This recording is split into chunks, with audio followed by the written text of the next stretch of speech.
Hey everybody, welcome back to the Whiteboard Finance Show. My name is Marco, and today I have a great guest. He is a master of real estate, and he's reached financial independence, and I think that this is going to be a great episode with a ton of value for all of you. Today I have Chad Carson, aka Coach Carson, who has tens of thousands of subscribers on YouTube and also a huge email list, and he's also the author, published by Bigger Pockets, of Retire Early with Real Estate, which came out a couple years ago, I believe in 2018. So without further ado, welcome to the show, Chad. How you doing, Coach? Hey, Marco. Great to be here. Thanks for having me on. Yeah, my pleasure, man. So for the audience that doesn't know you, I've been following you on Bigger Pockets for a long time, a few years now, and I've listened to a bunch of your podcasts that you've done with, Brandon Turner and all the guys and gals from Bigger Pockets. For the audience that doesn't know you, you want to give a quick, elevator pitch of who you are and what you do and what you teach? Sure. Yeah, I started investing in real estate 18 years ago, so I'm old, but it was one of those things. It was not an accident, but I didn't really intend to get into the full-time real estate investing business out of college, but I thought I would do a couple of years, just dabble in it, play around. And then I sort of fell in love with the entrepreneur lifestyle and doing my own thing.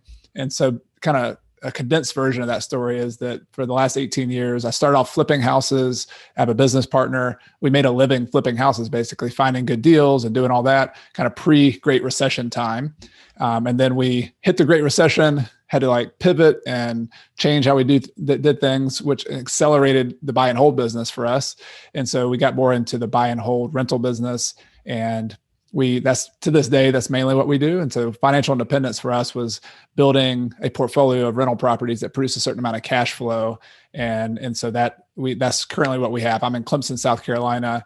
And a lot of what I teach is just try to how to not necessarily go out and be the biggest real estate investor on the block, but have enough properties to produce income so that you can have a flexible lifestyle, so you can travel, do what matters is my motto on my podcast and everything I do, so that you can do what you set out to do in the first place, which is do something that's meaningful to you and spend time, whether it's with your family, traveling, starting nonprofits, starting another business that's fun.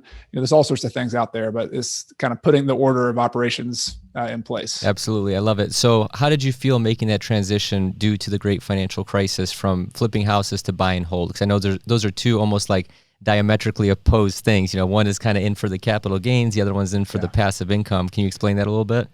Yeah, it was a big transition, and we had done some buy and hold beforehand, but it was the Great Recession was a liquidity crisis, and real estate is an illiquid an asset, so people know that, and so you kind of just hit a wall. A lot of real estate people did, and for us, we did a couple things that ended up looking smart in retrospect. And we did a couple of things that were stupid in retrospect. The thing we did smart was we lived very frugally when we made money. So we made pretty good money for the couple of years leading up to that. But I lived like a college student all along. And I've always it's still pretty frugal, simple kind of lifestyle. So we had a lot of cash piled up and we needed it. That was where we made the mistakes. So we made some mistakes of most of our deals were pretty good, but we had some negative cash flow properties. We had several properties where we underestimated repair costs in a big way. So we just had to dig into some of those reserves. And then while we were pivoting to also buy and hold more properties, we owner financed some properties. We had to kind of find some different strategies that worked at that time. And, long story short, we survived. We did fine. We had some losing years for a year or two, but we didn't get out of the game. And then we're able to pick up a lot of good deals on the way back up because there was if you survived and you made it through there and you were ready to buy in 2009, 10, 11, 12, even up to 2015 in our area, there were some really good deals. And so we were able to get out of that, learn a lot, have some capital, and bought some really good multi-unit properties in our hometown of Clemson, kind of on the backside of that. Very nice. So what is your property makeup of your portfolio? Is it typically single family homes, duplexes? Are you doing any commercial, anything like that? Most of ours are small multi-units or single family houses. So we cut our teeth and got started with single families, just flipping those. And then I moved into a fourplex just for housing because I wanted to have a place to live. And so it was house hacking before it had a name. And just moved into unit number 2 of my little house hack. It was a foreclosure I got it a good deal, scraped together the money and the financing to buy it. And I was able to live for free, where I had all 3 units coming in with about $1,200 a month in rent. I lived, my mortgage payment, taxes and insurance and everything was like $1,100. Nice. So I was a little bit positive every month to have some money for maintenance. And I kind of got hooked on that idea of kind of small, simple buy and hold rental deals And then we expanded from there. So we did buy some fourplexes and duplexes, but eventually we also bought some 12plexes and eventually a 28 unit property. So today what we have about 110 units, and over half of those are student rentals. So we kind of have a niche there in Clemson, South Carolina, where we are. So we try to be along the bus lines, walkable to campus, and have some kind of lower income student housing. So grad students, international students, people like that. So we don't try to compete with the pools and the really nice stuff. We're more the affordable college student rental market. And that's done pretty well for us. But then we also have other things too, some single family houses, a few mobile homes, we do some lending money as well. So we're trying to kind of diversify within our market, and then also stock investing. So I do that personally, just have index funds and other things like other kind of assets. Nice. Yeah, we'll get into that later because I always like to talk to the real estate guys, asking them about stocks. And I like to talk about the stock market guys, asking them about real estate. So yeah, we'll definitely dig into that later in the podcast. So when I worked in commercial real estate, my boss hated anything related to not necessarily student housing, but just being in that like niche. And then I know people that absolutely love it. So why do you think that is? Do you think it's like there's a lot of risk in case, college becomes, not unpopular, but I feel like everything moving towards technology and digital lifestyle and all that, people learning on YouTube. How do you feel about that? Yeah, it's evolving for sure. And I think the coronavirus in 2020 was definitely a wake-up call. Like I've always known that it's a niche market where, anytime you get into a market where you have one big source of your tenants, you're exposing yourself to that one, anything happens to them. And so universities are still pretty stable. They're pretty recession proof. But over the long run, like what happens in a coronavirus when students are doing 100% remote learning? Like, what does that mean for renting apartments?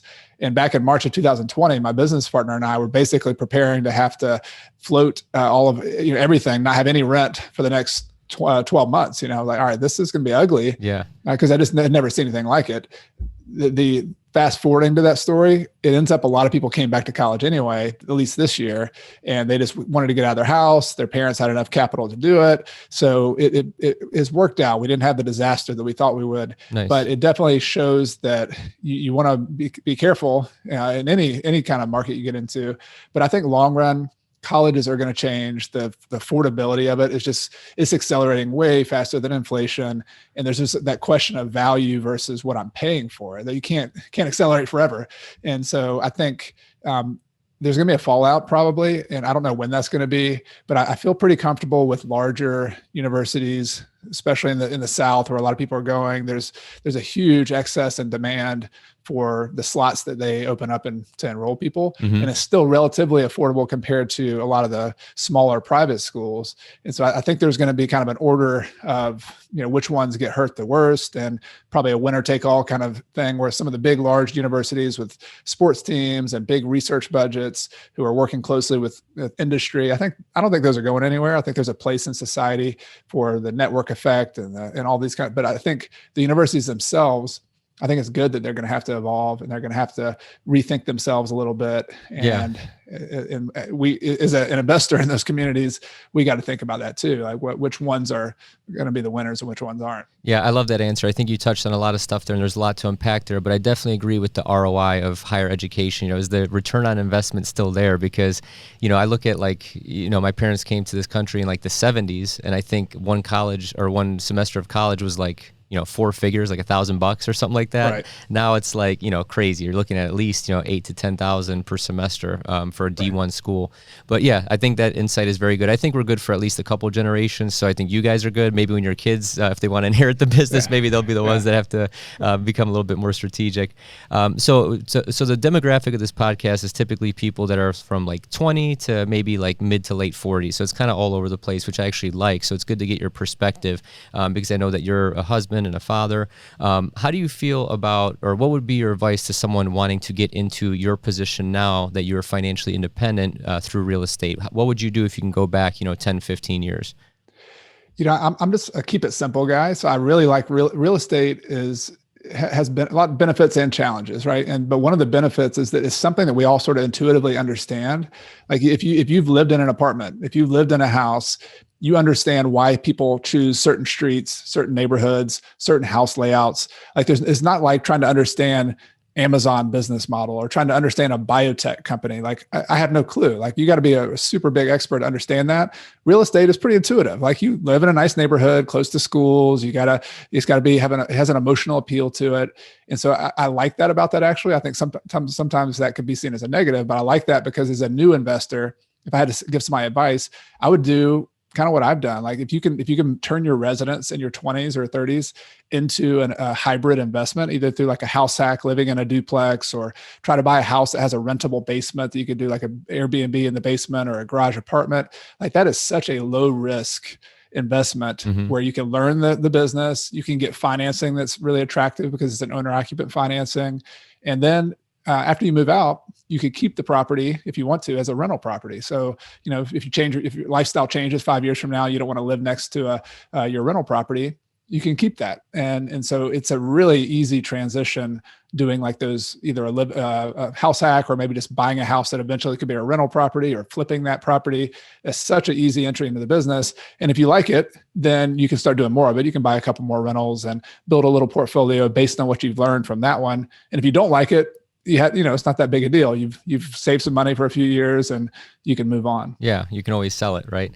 Yeah, so I love that. I love that answer. If I always tell people, I think the quickest way to build wealth when you get your first big boy, big girl job, you start making your 50, 60, 70 grand a year out of college, or just blue collar, either way. My point is that if I could do it all over again and take a time machine back, first I would buy Bitcoin, but then secondly, I would house hack. I would definitely house hack because I see all my buddies that, so I graduated December of 2010, and all my buddies, they ended up buying these nice condos close to downtown Cleveland, right. Areas that are getting gentrified, up and coming areas, the path of progress, and they would rent it out to their other friends, right? And these are, pretty relatively expensive condos for our age, but they were actually breaking even and making money because they had the roommates to do so. And in that time frame, let's call it, 10, 11 years now, those properties have appreciated incredibly. So I know you typically don't want to bank on appreciation, but cash flow is king, and then appreciation is just like the gravy on top, right? Exactly. Well, I mean, if you always focus on cash flow, and I am a cash flow investor, but you buy in a place, just like you explained, that has the potential to go up. Like my point is like, you can't expect to know when that appreciation is going to happen, but you should absolutely buy in a location that's going to have appreciation. And you can try to measure that. You can look for places that have a net migration of people moving in. You can look for places that are close to amenities, or I like to go to, like, if you drop me in Cleveland, I don't know anything about the neighborhoods in Cleveland, but I would look for the most expensive parts of town. And then I would find the little patches of neighborhoods kind of near there, or maybe find some little other neighborhoods that have similar qualities to those best ones. Maybe it's a public transit line, maybe it's a park, maybe it's something else, but then find them like half price from what that really expensive place is. And so I would go to that half price place, buy cash flow, and then hold on for the next 10 to 20 years. And you don't have to be a genius for appreciation to really benefit you. You just have to hold on. Mm-hmm. And most real estate investors who get in trouble because their financing is not in good shape, or they have negative cash flow, they run out of cash. If you can just afford to hold on and you buy in a good location, I mean, good things are going to happen if you buy in a good general location. Absolutely. Yeah. I talked about this in my last podcast with Chandler David Smith. He just turned 30 years old. He's got like 120 units similar to yourself, and he's getting into self-storage, things like that. We were talking about why the IRS wants you to own real estate, right? Do you want to talk about some of the tax advantages of just owning property? Yeah, I mean, there's a lot of them, but one of those is that when you make rental income, if you for me, most of my passive income that I live off of is from rental income. And the benefit of that is that a lot of the properties I own have depreciation. So the IRS requires you to take the cost of the building itself and divide it out over time. I think 27 and a half years is the residential time. So that basically shelters, it's not an expense. I'm not actually paying that depreciation out of pocket, but it's a paper expense that shelters a big chunk of my rental income today. Now, it can come back to bite me later on, because if I sell the property, I've got to recapture that depreciation and pay taxes on it. But it's a strategy. It's something that reduces my tax liability. Like I can actually put a bunch of money in my bank account, but only pay taxes on a portion of that. Mm-hmm. And anytime you can do that, you can defer taxes and kick it down the road, and you can reinvest that money or use that money. We all know that's a really big benefit. So that's I think a big one that a lot of people pay attention to. But the other, I think, is just the capital gains centric focus of real estate. As you build wealth and buy and hold wealth, you can accumulate, the price goes up, and as long as you don't sell it, you're not paying taxes on it. So that's similar if you own a stock or anything else. But with real estate, there's actually some ways to sell the property.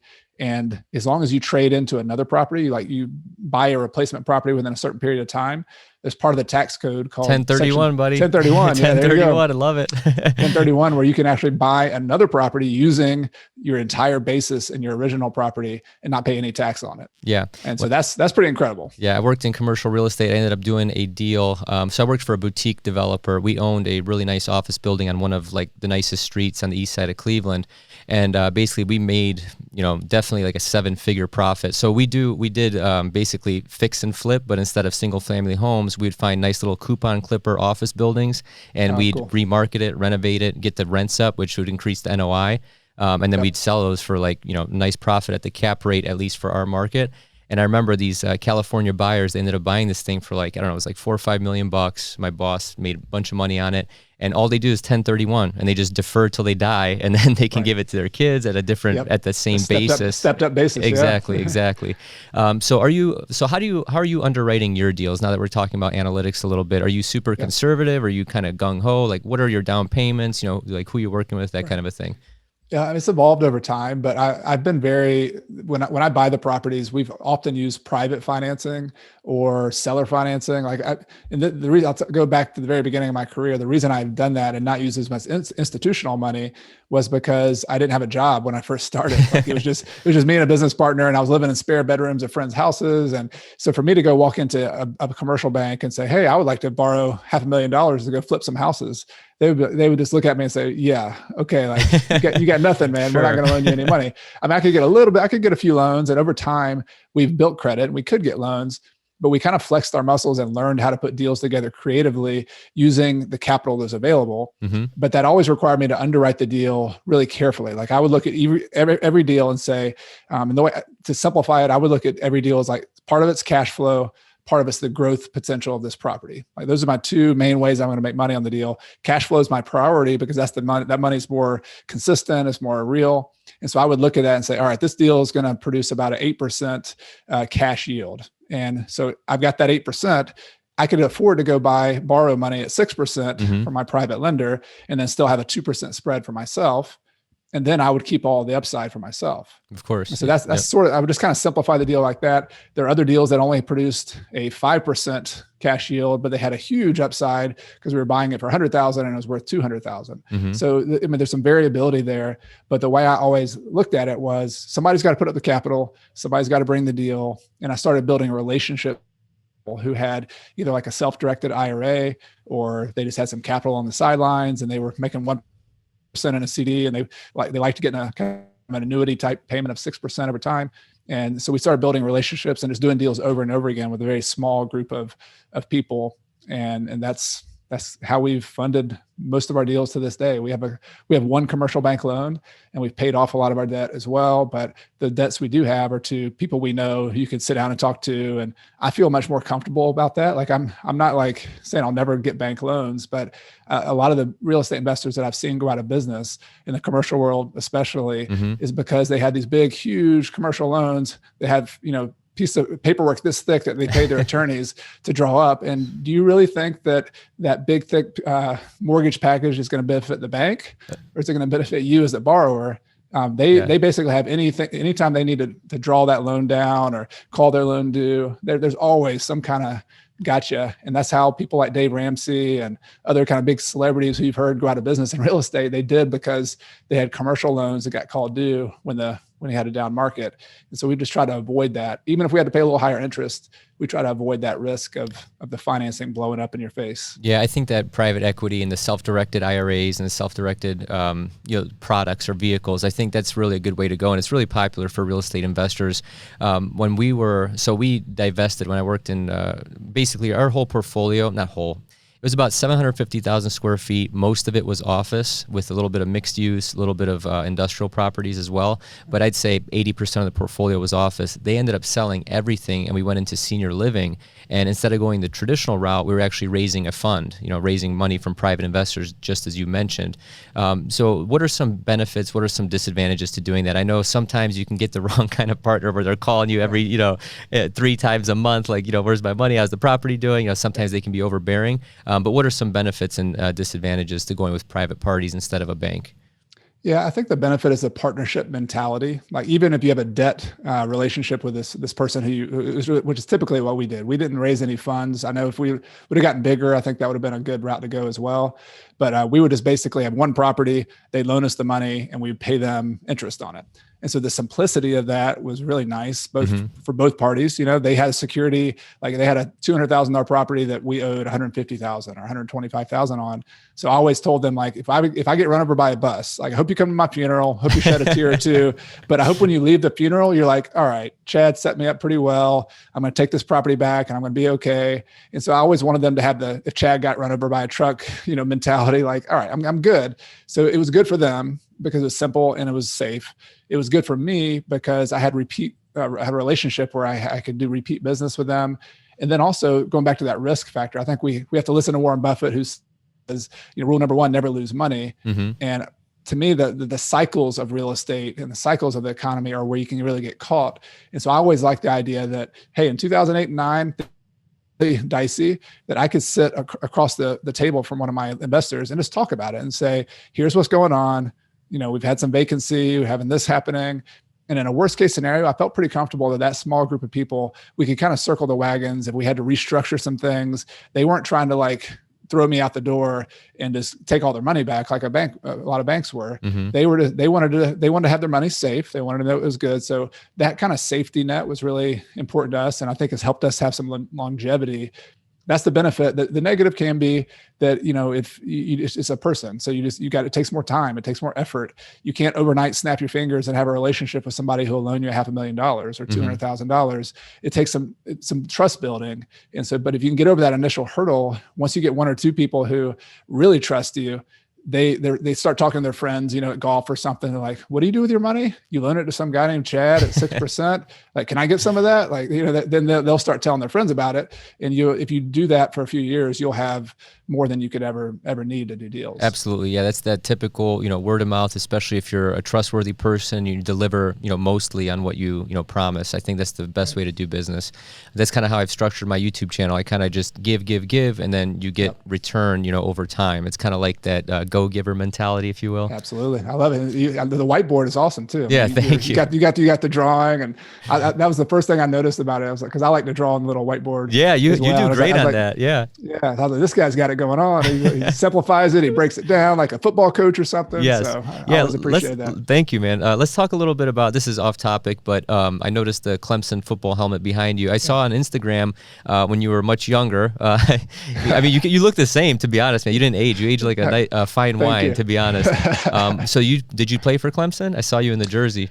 Yeah, I was a middle linebacker at Clemson. So that's how I paid for school. That was my dream growing up, was to play college football. My dad played at Georgia Tech, and nice. I just thought that'd be really cool. And then just the idea of playing. So I was, my body type was a linebacker. So I was about 40 pounds bigger, had a big old neck and a goatee, and never smiled, just kind of Brian Urlacher wannabe kind of linebacker. Yeah. And, but that was a lot of fun. And I got a scholarship to pay for school. And when I think back about it, like a lot of the lessons I learned playing football, just about team and, self-discipline and goals, but then also having them pay for my school allowed me to get into a lot of what I do now, so that I feel very fortunate. There's so many people with college debt and who get out of school and basically have to go work a job, whether they like it or not. That's where right. I was able to take a chance and be an entrepreneur, which I love. But not everybody's able to do that just because of the situation with the debt kind of hanging over your shoulders. Yeah, absolutely. If I ever got to a point where I need to start hiring people, whether they're salespeople or, that type of mentality, I think athletes, they're the best hire because they understand how to fit within an organization. My body type is for the other type of football, the international football. I've played soccer at a decently high level my whole life. I like that too, though. Yeah. I feel like, if you're an athlete, you understand the dynamics of team, your teammates' strengths, their weaknesses, what kind of thing they can deal with on the field, what they can't, and dealing with people's mentality. So I think, yeah, everyone should play some sort of team sport at least once in their life, to at least get a certain dynamic of how to deal with other people. But yeah, let's get back to, you mentioned when you were starting these funds or working with these private investors, you mentioned 6%. Is that, you don't have to disclose like specifics, but is that considered a normal rate of return for a private equity type of situation or arrangement? That has been lately for me. Like and I don't mind talking about that at all. Like when I first started as a young investor and it was a little bit more unproven, it was 2003, 4, and 5. And we were flipping more houses. And sometimes the investors' money would be sitting dormant for a month or two. And then sometimes they'd be active. So I would typically pay like 10% at that point. And it all depends on what's out in the market. Like interest rates are so low right now that, people's expectations have changed a little bit. Back then it was probably they could go get a CD for 2% or something or 3%. But right now it's a lot different. So I think what we've evolved to is we moved to a buy and hold investor. The type of investors who are attracted to us, they wanted security, safety, so really low loan to value. The Chad gets run over by a bus rule. But they also are looking for retirement income and supplemental income, which is so difficult to find right now. Like if you were to get an annuity or a CD or a bond, bonds are getting crushed. Yeah, exactly. Yeah. Yeah. And there's also like what happens if the interest rates go back up and now my bond's upside down. So I think these private, you can essentially think of them as private bonds secured by real estate, have been really interesting to the people I've worked with because they use it to pay their grocery money. Like they're if they have $500,000 invested with me at 6%, that's $2,500 per month, or $2,500 per month that they get, and it's just steady. And their principal's not going anywhere. They're not eating into their principal, and they know me. I'm a known product. So I think that relationship of kind of equity investor or person who has the capital with the operator on the ground, there's different ways to structure it. Like we've chosen the debt structuring method. Some people start funds and they have limited partners and, give them a dividend, and that works too. So I think that's one of the benefits of real estate. Real estate, if you buy it correctly, has that built-in cash flow that we started talking about, and you can use that to distribute to your investors or pay your debt. And that gives you some longevity and some consistency. And when you need to live off your income, that's super important. They don't have to do any of the buying and selling and all that. You can just sit and hold it, live off your income, and it just kind of simplifies your portfolio a lot. So this arrangement, do these people have to be accredited investors, or are they just non-accredited? How does that work? I think these people happen to be accredited investors. But I had an existing relationship with every one of them. Like one was a teacher, professor during college. And so he started off just kind of proposing a deal to us where we partnered together. Another one was another investor who I met through just a local networking group. And he had some other properties on his own, and he had a pretty big net worth, but he liked the idea of kind of doing some more passive investing with me. So it was always like relationship first. I know this person, we're friends. I eventually say, well, here's a deal I'm doing. Would you want to loan me some money on this one? Here's what it would look like. It was very informal. And then we would develop a relationship that way. And so I never went out and advertised. I never had that kind of business model, but I'm also not a scaled business model. This goes back to kind of the beginning, is like keeping it at a pace and a scale that keeps things really small and simple. As long as I can accomplish my personal goals, having it as simple and small as possible allows me to travel, do other things. Like my wife and I went to Ecuador for a year and a half in 2017 and 18 with our daughters. And, yeah, I saw that. We just kind of put it on hold. We put the whole thing on hold for a while, lived off our income, had a great time. Learned to speak Spanish. So I think all this is connected, like how you structure your finances, the types of properties you buy, the ambitions you have. Like it's trying to find a balance between all those two. To satisfy your lifestyle. Like what is it that you want to do with your life using that money? So I love that I want to parlay into that lifestyle. So what is the thesis of your book, Retire Early with Real Estate? What made you write that? And how hard is writing a book? I couldn't imagine writing a book, man.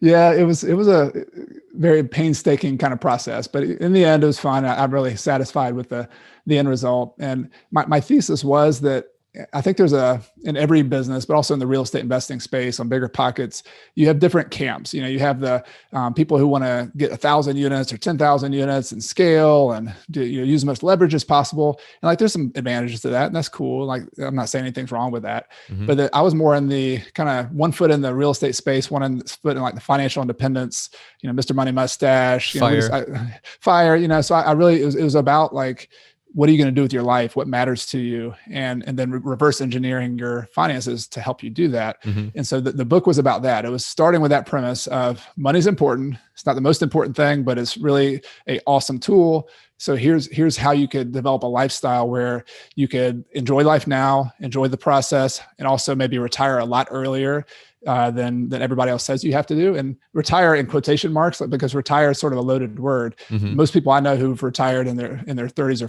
40s, there's no such thing as retiring, like sitting on a beach or playing golf. It's, hey, what are you going to do now? Whether money's not a motivation. Mm-hmm. So like I make YouTube videos and I make podcasts and I do this stuff because I love it. I love learning. I love having conversations like this.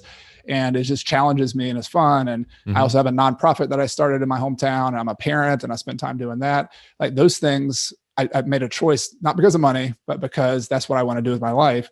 And my hunch is if I were still making a lot more money at a job or something, it would be easy just to take the money. And so I think the whole goal of like the FIRE movement is let's take the money off the table. Like let's solve the money problem, at least to some extent, whether it's 25% of what you need, 50% of what you need, 100% of what you need.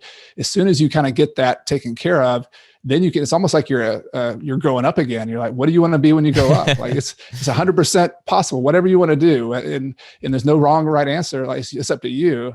And that's a pretty exciting proposition. That's a great analogy. I love it. Yeah. When I went full time on YouTube, this was July of 19.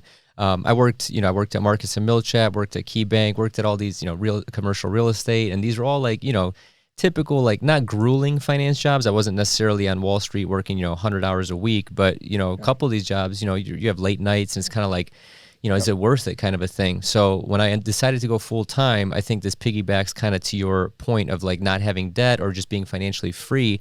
The reason I chose to go full time on YouTube was because my wife and I had zero debt. We were renting at the time. We had, no mortgage, no car payments, no credit cards, no nothing. And that was a big reason that actually gave me the confidence to go full time, as opposed to maybe, having a couple kids, having a huge mortgage, your typical like, middle class W-2 scenario. I may have not had the gumption or the risk profile to put in my 2 weeks, So I think it helps give you a clearer mind and a clearer decision-making ability when you kind of get rid of that money aspect, as you mentioned. Absolutely. Yeah. And it really, you have to test it on yourself. And I think one of the pushbacks I always get when I mention I wrote a book called Retire Early, they're like, I don't want to retire. Like, I don't want to go sit and do nothing. But my recommendation is always just test it a little. Like, you don't have to have $1 million. You don't have to have, you don't have to have as much as you're going to have eventually. Just go test it out. Like write down, what would you do if money were not an issue? Like, is there anything you would change about your life? It might be you would still do the same profession you do, but maybe you would work 3 days a week instead of 5 days a week. Mm-hmm. Or maybe you would be more flexible. Maybe you would, only work half days or something. Like there's something you would do differently, because nobody is perfectly satisfied. Right. And so often when I ask people, I say, well, why are you still doing it that way? Like you said, you wanted to work half days, but now you're working full days. And it's typically because of the money, because I got to pay this mortgage. They have a big debt that they're having to pay, or they got college they're saving for. So money is like the behind the scenes, like motivation for everything we're doing. And yet it's not the most important thing that we want to do in our lives. So like, how come money is like driving, like wagging the tail of the dog, like that doesn't make sense. So if you can just go ahead and take care of the money equation, at least in a certain degree, like along the way, I compare it to like climbing a mountain, like get up to a certain plateau, then get up to another plateau, and then another plateau. And every plateau you get to, you're taking back some autonomy and you're getting some freedom, and you're able to make more choices, which is what it's all about, really. Absolutely. I agree 100%. I think I'm similar to your mentality in terms of, I don't need to have a Ferrari or be king of the mountain or king of the hill, very small ego, very humble. But as long as I have my time and my health and, family and friends, that's the true wealth in my opinion. But it doesn't hurt to be able to get there earlier than, 65, in a traditional sense. So I think I already know the answer to this, but are you a net worth kind of guy or a cash flow kind of guy, or a little bit of both? Yeah, I do both. Like cash flow has always been king for me, as you can imagine. But I read a book by Gary Keller called The Millionaire Real Estate Investor. Yeah. And I don't know if you've ever read that one, but at the very beginning, he said one of the key habits he picked up from his mentor, that his mentor said, every quarter you need to come in here and show me your net worth, which means you got to track it. And so I think that was an evolution for me. It's like, there's a lot of real estate investors who just look at cash flow and get enamored with that. But, there's always a relationship between net worth and cash flow. And if you have cash flow, you can turn it into net worth. And if you have net worth, you can turn it into cash flow. And so I track both. I use personal capital to track net worth. And as I've kind of hit my plateau cash flow wise, it's also been, I feel like a new investor again. I need to think about how to diversify and how do I make sure that, I'm not knocked out by a next coronavirus, or something. So, I think when you track your net worth, it forces you to think about asset allocation and diversification and, whether you own Bitcoin a little bit, maybe. And I'm kind of dabbling in that. I'm thinking about other just the equities, like just having more exposure to index funds and equities and what percentage should I have. So I don't think I would have thought about all that as much if I didn't have also a more of a net worth orientation. Absolutely. Yeah. This comes up a lot in this podcast because it's something that I personally believe in. It's always, what gets measured gets managed. And right. I feel like if you look at like your pie, and I always do this because the people on the podcast don't see me doing this, but the people on the YouTube will. If you just look at your net worth like a pie, you can always take whatever your different asset classes are and you categorize them and you can see, oh, I'm underweight in real estate. I'm overweight in stocks. I'm underweight in, Bitcoin or whatever. And I think once you set those goals or those metrics to each asset class, it kind of automatically gives you that discipline to be able to say, okay, I don't need to FOMO, like fear of missing out, and jump into something that I don't really want or need or didn't research because everyone else is doing it, kind of a thing. Yeah, I want to repeat that because I think that discipline that you mentioned, and if I think about Warren Buffett or somebody like that, like I don't think we're going to replicate the stock picks he's done or anything. I don't think that's the point of what I take from a Warren. What I take from a Warren Buffett is he had this incredible discipline over like 50 or 60 years to stick to his guns. And what you just described to me, like just understanding your asset allocations and not getting out about, oh, I'm missing out on Bitcoin. Well, I've got 1% in Bitcoin. That's what I want. Like, why should I worry about it? Yep. And then it also gives you decisions. Like, I don't have to say, is the market high or is it low? Like my asset allocation tells me, like, I've got way too much of this asset allocation. I need to sell off a little bit of that or buy a little bit more of that. And, whatever that allocation is, it gives you a natural kind of response to up and down markets, other than freaking out and doing emotional, irrational kind of stuff, which is what most investors do. Yeah. Oh yeah. It gives you like a framework. So I totally agree that that's a good long-term plan to have if you can start measuring it that way. For sure. So how has this affected your family? So not most of the people listening may not have kids or a wife or anything like that, but the people that do, how has reaching this plateau affected your life? Are you coming home stressed every day? Your wife hates you? Or are you in Ecuador on the beach? How does that work? Yeah, I need to get her on the podcast to make sure I'm giving a truthful answer. Yeah, don't let me get you in trouble. I don't want you sleeping on the couch. Couch Carson. Yeah. Coach Carson's on the couch. That's good meme on Instagram, right? I think it's fair to say she and my kids would say that they don't have anything to compare it to, but like me being in Ecuador, for example, like I'm a pretty type A person. Like I like to go for things. I like goals. I'm pretty disciplined.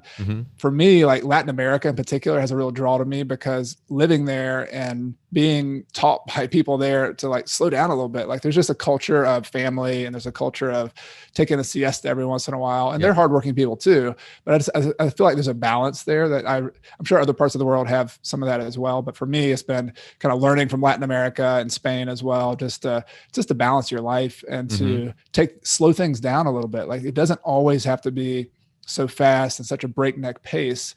In fact, your body and your mind and your soul, like that's not always a good thing to do. And as a father, I've made so many mistakes as a father, and as nobody's perfect, right? But being present, I think, is one of the most important kind of foundational rules of being in a good relationship with anybody is just be there, like just be present. And so that's my goal. Is just like I work from home, I do podcasts and YouTube, and that's fun. I can turn the thing off. I can go have lunch with my kids when they're here. My wife and I can take a walk in the morning. I'm flexible. And if this thing gets too crazy, I can turn it off because I don't need the money. And I can say, this is not what I need to do. And so I think being a more present family member, having the space to be able to improve and become better. But I think that's been amazing. It's been great. Our sabbatical in South America for 17 months in particular, which is just an amazing experience that we always reference talking around the family. Oh, remember in Ecuador when we did this, remember that? And I think that kind of family cohesive experience has been really awesome for us. I love it. I love that answer. I think taking the time to slow down. So to give my listeners perspective, my ethnicity is from the Balkans. So my mom is from Montenegro. My dad is from Western Serbia. And where we're from is like beautiful. You have the Adriatic Sea, next to Italy. And then you have like the mountains and stuff where my dad is from. And life over there is like way, way slower than it is in the States. It's kind of like people go to the cafe, they eat really good food. Like you see the cow in the field. Yeah, that cow, it gets killed. You eat it, it poops or the grass grows. It's a perfect natural cycle of life, and it's very natural. I feel like everything in the States is like, go, 100%. 100 miles an hour, which is fine. But at some point, I think that your body is almost like a machine. And you would know this being an athlete. Me, I played soccer my whole life. You need to know when to kind of not fix the machine, but you have to kind of, change the brakes, redo the tires, change the oil. You have to kind of take a break, because otherwise you're going to overheat the engine and you're going to burn out. So I really like that perspective of kind of like, going somewhere else. I love that word sabbatical, taking not just like a week off where you feel like you need a vacation from your vacation. It's kind of like taking, maybe a couple months off if you can afford to do so. And really, turn off the devices. And this is just me giving my personal opinion, turn off the devices. Don't be so connected, and just kind of live in the moment and be present to your point. Yeah, absolutely. And also I think a lot of the Mediterranean lifestyle is enjoying life. There's nothing wrong with having goals and ambitions, but at the same time, like bring it back to the present. Like I've never been to Italy. I've never been to you're that part of the world. I'd love to go there, and Albania and different places. But my impression is always like there's a appreciation of wines and of foods and of the tastes of things and of the countryside and a walk. Like there's something really fulfilling about that. And I think if we can figure out, there's no perfect recipe, right? But if you can figure out a balance of ambition and going and getting things and accomplishing with just savoring it and enjoying life and the people around you, like that's a pretty good recipe. Like I like that combination of things. Absolutely. Yeah. My next, and I'll ask you your question. I'm just going to share mine. I think my wife and we want to go to Greece next. It's very close to Serbia. You can just drive there if you want to, but my parents went there. They absolutely loved it. A lot of my friends are Greek. And same thing with Italy. My best man or my best friend is Italian. He's from Sicily. I want to hit up, definitely, northern Sicily, the boot. And I do want to, northern Italy, the boot, and also hit up Sicily as well. Do you have any sabbaticals planned, or any travel plans, or anything else like Ecuador? Yeah, COVID's kind of put us on hold, but we were going to do a little test. We have a lot of friends in Spain and really enjoy Europe. And I used to speak German in college and high school. And so somewhere in Europe, like I'm not sure. I know we want to take some smaller trips. We want to visit a lot of the Greece as well. My kids are reading a lot of the Percy Jackson books right now, and are just like totally immersed in that. And it's got them so interested in like ancient Greece. And so they want to go visit Athens and see where these things were. And I'm just like, all right, I have my kids, 9-year-old and 7-year-old, want to go see these like historic places. Like we got to do this because like bring it alive. So I know we're going to Greece. I know we're going to Italy. We'll visit Spain again. I want to go to the Balkans, and my wife's family's from Croatia. So nice. We'll go check that out as well. But I really don't know, but I know those trips are so amazing, and just being there together and seeing other cultures and learning and how do the people do this here, and just going, the humility and like the experience of doing that is amazing. Yeah, completely agree. Okay, so let's bring it back to investing in finance. You mentioned that part of your asset allocation is in stocks, and I want to talk a little bit more on like the economic side of things. In my personal opinion, price per square foot has never been higher in Cleveland. It's not even an opinion. I'm just going off the MLS, and I'm looking at like super compressed cap rates. I'm looking at really expensive deals. I'm not really seeing that value add opportunity like I used to, like 2013, 2014, as you mentioned. And I'm 33. You're a little bit older than me, so I'm coming from my early 20s to mid 20s.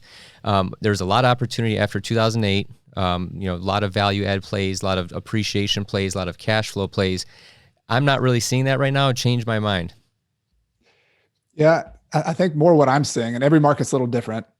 There's definitely compressed cap rates, but I think you got to like compare that to the universe of interest rates, period. So like, I think that's kind of natural that cap rates would be when you have 0 or -% interest rates, that's going to happen. But I think where are the opportunities, that changes every year or two. And we did a lot of value add apartment buildings and things like that before. We're kind of more looking at the new construction land development space lately. Actually, just before this call, I got off a call with a builder, developer friend of mine, and and at least in our area, there's an opportunity to build properties and develop land. And how do you know it's the time to do that? I mean, 2 years from now, that might be gone as well, because the supply of new housing is still really low compared to what the demand is. And I can think back when I first started in 2004 and 5, there were so many national developers in my area building subdivision after subdivision. And you could kind of see it when they got to the marginal subdivisions. You're like, oh, that's a bad location. That's a bad lot. They're paying too much for that. You knew that was kind of done too. But we're not, at least in my area, we're not there. Like we're at least a couple of years off from that. So I think the real estate game, and probably any business, is just seeing where the cycles are. If multi-units have tapped out, if that's not really working that well, then look somewhere else. And so we're still a multi-unit investor. I think there's value there, but I think we're also looking around and looking at different places. And then you can also look at different locations within a city. So like I'm in Clemson, it's a very small market, but Clemson itself is like compressed cap rates. People from all over the country are buying there. They watch the football games. They know what's going on. But if you just look at one little town next door, like Central or Pendleton or Seneca, these little towns are 5 miles away, and there's tons of opportunities in those little towns. So there's always a pocket. It's like back to what I was talking about in Cleveland. If you drop me there, I would find the best locations on the map. I would then go to a little radius, 4 or 5 miles out from there and find similar locations. And don't just compare the prices in those pocket locations to what they were 5-10 years ago. Compare them to what they are to the best place in town and see how that kind of delta looks. And that's where you find little pockets of opportunity by doing that, kind of moving around on the map a little bit. Got it. So typically we used to raise rents either with in accordance to CPI, and if it was our residential rents, it would be somewhere like 1 or 2% per year kind of a thing, just to keep up with inflation. At what point do you think that's going to have to stop? If you look at the middle class, I feel like the middle class is getting crushed, right? That's just my personal opinion. But that's not even, heavy research behind that. It's kind of like your finger sticking in the air kind of analysis, just by looking at prices and things like that. How do you feel about infinite, how do I say this? Not infinite, but never ending rents raising, if that makes sense? Yeah, they're kind of outpaced, especially the lower middle class. Like their salaries are stagnant and rents continue to go up. Exactly. Yeah, I mean, and I'm in a college town where the prices of tuition keeps going up too. So it's like I think if you're in luxury segments of the market, that is a reasonable proposition. I mean, I think, and student housing in some ways is kind of a luxury. Like, I mean, this isn't your blue collar workers. I have some blue collar rentals, and those are some of my best ones as well. Like, they have a little bit less elasticity on the rent than some of my. If you were renting like a luxury student apartment right close to campus, I mean that. You can just keep pushing those up because it's similar. It's just a demand thing. There's just demand and less supply. I don't know. On the affordable housing is something that I don't have that puzzle figured out, but I know it's getting less affordable everywhere. And I think it's a national problem. Like, I think it's like we investors, like we are making good returns, our portfolios are growing. At the same time, lower middle class incomes are stagnant relative to what everybody else is, the wealth of the real estate. So real estate values are going up, rents are going up, people's salaries are staying the same. And that gap of affordability is just getting harder and harder. And they're having to move to the next city over and drive and commute another 30 minutes. And I mean, where does that go? Like, that's a really big problem. Yeah. And that's and I didn't mean for that to be like a loaded question or anything. It's just like a long-term thought that I've always had. This probably isn't going to be a concern for, your business, at least for the next, 20, 30 years. Again, it's going to be a generational, maybe an issue that way. But yeah, at some point, how do you feel? So I don't mean to put you on the spot with this. I know it's only 1:30 in the afternoon. How do you feel about, as a landlord, with all this forbearance and all this stuff going on? Like, did that hurt you guys at all? And if I was like a brand new landlord and I have someone living in my property not paying for it, in my opinion, that's stealing. I know I'm going to get downvoted for that, and I really couldn't care less. But how do you feel about that as a landlord?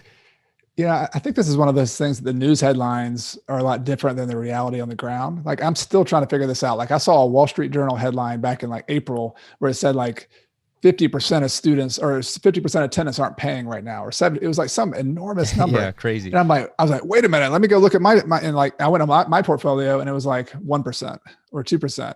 And then I said, all right, well, maybe it's just mine's a different story. I started asking people on Twitter. I started asking landlords all over the country, and I was getting like 1%, 5%, worst case 10%. And I'm thinking, like, I either know like people who are not having a normal experience, or there's something going on here. So I think there's a little disconnect. I'm not saying those stats are wrong or whatever, but I think part of it is if you have the mentality of giving quality housing, and you screen and you provide good housing to people, and you screen and find good tenants, like, there's a relationship there. It's not like there's a natural tendency for landlord tenants to have an us versus them going both ways. Like, hey, that's my landlord, he's trying to rip me off. Hey, that's my tenant, they're always trying to rip me off. And I'm not saying we have a perfect relationship with every tenant, but I look at them as like my prize customer. Like, that's my customer. They live in my job is to serve them and provide housing. And they might not see like every reason, how that manifests itself every single time, but like I fix my properties up. If there's a problem, I take care of it. I'm not trying to delay. I'm not trying to be a slumlord like that. I think if a landlord does that, they are offering a true service to their tenant. And amazingly, even throughout this whole 2020, when a lot of people, we could not have evicted them, there was an eviction ban, people still paid. Like, so I was afraid, the worst part of my, thought of human nature was like, well, as soon as they don't have to do it, they're, the stick's gone, therefore they're not going to pay. That's right. That wasn't the case at all. Like they want a home to live in. They like this place. You've treated them reasonably well. They've treated you reasonably well. Why would they not continue that? The stick is just for the worst case scenarios. Like that's the bad part of it. And I think that's what makes news headlines. That's when people hear a lot about it. And of course there's bad situations. There's awful landlords who treat tenants really badly. There's awful tenants who abuse the system and treat landlords really badly. But there's a whole bunch of people in between who offer a mutually beneficial relationship and they treat each other well. And in the worst of the pandemic, when you couldn't evict people, they still paid. Yep. And I also think that's because of the property class that you're in. You're based on what you're hearing. I don't know what properties you own, but they seem like, blue collar and also the student loan, or not student loans, the student housing as well. So I'm guessing like C, B properties, not necessarily A. What I saw, at least in the commercial side, is Class A, first to get crushed, or like Class D or F. You have to be a very specific operator to know how to operate in those kinds of communities. These are maybe kind of like those like war zones, but the sweet spot was always the Class, C, B with a lot of value add, and then you're working with a certain tenant that maybe they just don't want to own. Maybe it's some guy working blue collar, or maybe it's like a nurse that wants to rent or that kind of thing. They have stable incomes. They're good people. Maybe they have a blemish on their credit report because of some health stuff. Maybe they're late on some, health payments or medical bills or whatever. But they're still good people. And I think you nailed it on the head. As long as you reciprocate with them and be a human being, not a slumlord, I think humans naturally respond to that well in most scenarios. Yeah, and if you've been taking advantage of them for the last 3 years, they're gonna take the first opportunity they have to take advantage of you, they will. So like that's the cases we typically hear about. But I've really been affirmed in my idea of humanity the last year. I mean, seriously, I didn't expect that. But you go down the list and you're like, this is a good person. This is a good. I mean, these people just want to work their job. They want to go to school. They pay their bills. And yes, there was some stimulus that helped a lot of that too. Like I want to mention that. Like, a lot of these were people who were getting unemployment benefits. These were people who were getting their stimulus check. And so I think that made a big difference. And could it have been different if that didn't have a huge stimulus that came in? Absolutely. And so, but I think it's important to think about those worst case scenarios and how you run your business, and relationships are everything, whether you're a borrower and a lender, whether it's a tenant and a landlord, like that trust that you have with somebody in that relationship it actually has a quantitative side of it too. It matters. And those are one of the times I think when it matters. Absolutely. I love it. Okay. Coach Carson, we're coming up to almost an hour here. Typically I like to get to the closing stages of the interview or the podcast with, what is your favorite book? It could be fiction, nonfiction. What would you recommend to the audience other than Retire Early with Real Estate, written by Chad Carson? Yeah. I got kind of tired of that one when I wrote that one. So I can't put that one on the list. Man, I like reading sci-fi. So okay. Sometimes it's kind of just a release. So I read a lot of nonfiction as well. If I had to say, my nonfiction best book that I always buy for people is The 7 Habits of Highly Effective People. Yeah, love it. So like I read it right after college. I just there's so many lessons there about how you treat people, win first, listen first. I mean, there's just lots of good, just core life lessons. So I would say if you're going to read like a life book, 7 Habits of Highly Effective is great. If you're like a nerd like me and like reading like sci-fi and stuff, I'm trying to think. I read what's the name of that book? I mean, I like all the Lord of the Rings. Those are kind of things. Yeah, those are great. But I also like the, space sci-fi stuff. And I'm drawing a blank on one of the books I just read, the name of it. But yeah, any of that. You have a little bit of fiction, kind of fun stuff as well. For sure. You got to have a mix. Okay, so if you had to go back in time and just pretend like you want to hear what you're going to say, knowing what you know now, listening to this podcast, what is the number one thing that you would recommend to people, just whether it's life advice, real estate investing, anything? I mean, it's just open forum. I'd say be a learner. I think it's hard to measure how much return you get on learning. So like you all been listening to this podcast, you watch the WhiteBoard Finance YouTube channel, like that. I mean, that information you can get one idea. And this happened to me repeatedly over the last 18 years that made me either a ton of money just because of that one idea that I learned watching a YouTube video or something, or it just made my life better. And so I think just like top of my list, how I choose to invest my time is making a down payment on learning. Like it boggles my mind with the internet now. It used to be like, I could read all these books, they're so cheap, and they're still cheap. Books are still cheap, but now you have free information on YouTube and podcasts. Yep. It's like the world is wide open. Like if you're a learner, if you know how to get information, assimilate it, and apply it to your life, it's all possible. And that to me is like one of the biggest opportunities of our time now, is that the world is open to learners. You can do it. 100%. I agree 100%. This comes up almost every single podcast in terms of, I feel like technology is that great equalizer. You don't necessarily have to be, a rich kid or your dad be some like politician or something or be connected. You can grow up as long as you have an internet connection, maybe a cell phone or some device to be able to consume all this stuff. It's an even playing field. It just ends up being on you being a lifelong learner, as you mentioned. Okay. Thank you so much, Coach Carson, for coming on. Where can people find you or learn more about you? And if you have anything that you want to talk about, maybe any learning opportunities, courses, whatever, feel free to bring it up. Yeah. Well, thanks for having me on, Marco. This is a lot of fun. I hang out on coachcarson.com. That's my website that hosts my podcast. And I have a blog. I've written lots of articles over the years, just kind of guides on how to invest in real estate. And then of course I'm on YouTube too now, and I'm trying to get better and do a lot more there. I have little tutorial videos where I'm drawing on a little mmini whiteboard. I don't have the big whiteboard. I've got my little clipboard that I draw on. But yeah, my attitude is that I'm a learner. And so I like to attract people who just want to learn the basics and the practical side of real estate investing, financial independence. And most of what I do is for free. I have, the YouTube channel and podcast and my blog. I also teach some courses for people who just want to go a little bit more in depth and have me kind of hold their hand and ask some questions. And so I have a lot of fun with that with some online courses that you can find at coachcarson.com as well. Perfect. Thank you so much for coming on, Coach Carson. I appreciate your time. Yeah, I enjoyed it. Thanks for having me. Thank you. Thank you for listening to the Whiteboard Finance Show. To read more about today's episode, visit whiteboardfinance.com. And don't forget to subscribe to Whiteboard Finance on YouTube. This show is for entertainment purposes only. Investing of any kind involves risk. While it is possible to minimize your risk, your investments are solely your responsibility. This show is copyrighted by Zlatic Media LLC. Written permissions must be granted before syndication or broadcasting.